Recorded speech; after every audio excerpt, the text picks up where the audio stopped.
Now it was obvious that there was a direct threat to the Capitol. Officers were being bloodied in the fighting. Many were screaming, and many were blinded and coughing from chemical irritants being sprayed in their faces. Today marks 4 years since the January 6th insurrection, when rioters stormed the Capitol building in an attempt to stop the certification of President Joe Biden's win in the 2020 election. The effects of the shocking violence and the unprecedented attack on the democratic process and peaceful transfer of power echo through today as President-elect Trump prepares to return to the White House. Joining us now is former Capitol Police Officer Harry Dunn, who was in the Capitol building that day, and you just saw testified about what he experienced facing rioters alongside his fellow officers. Thank you so much for joining us today. Good morning. Thanks for having me. So this must be a tough day for you. How are you feeling? Well, kind of. I mean, this has been 4 years in the making.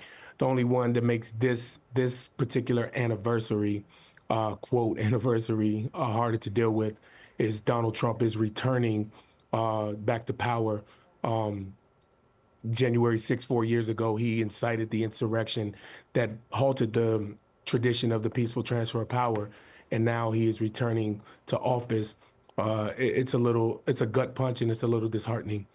And I know you later ran for office. This changed your life in many ways. When you hear people say that this was a peaceful protest against the stolen election, and a lot of people still believe that, what is your response?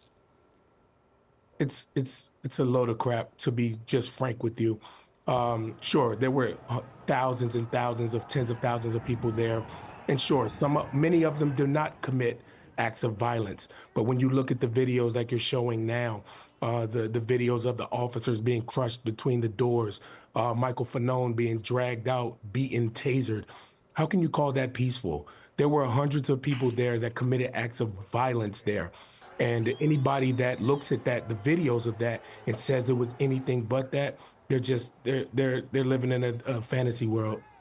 I know you were friends with Officer Brian Sicknick, who collapsed and died after this. How should he be remembered and honored?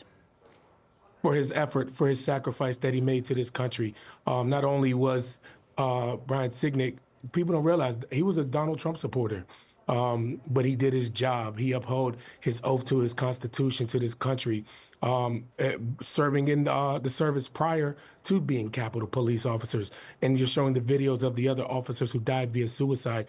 Their legacy is not being remembered because people are downplaying what we went through that day. There were real life people there. A lot of people like to drag the politics into this. And I mean, how can you not? The whole event was a political event. But there were real life people there, and Brian Sicknick was one of them.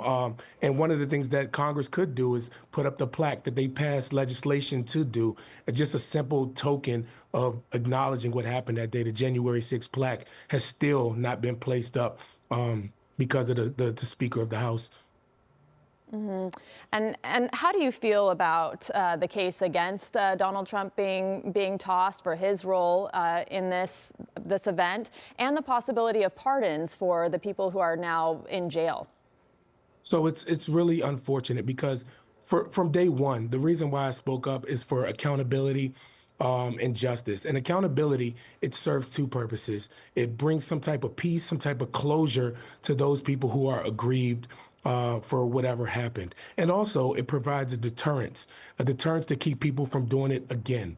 Accountability has not been had at the highest level, which is Donald Trump.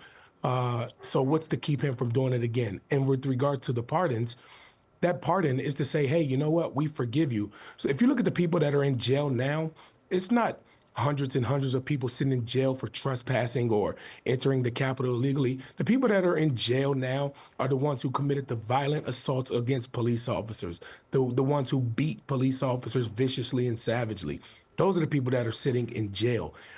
So if Donald Trump were to pardon those individuals, it would kind of let them send a message to them to say, hey, we were right doing what we did.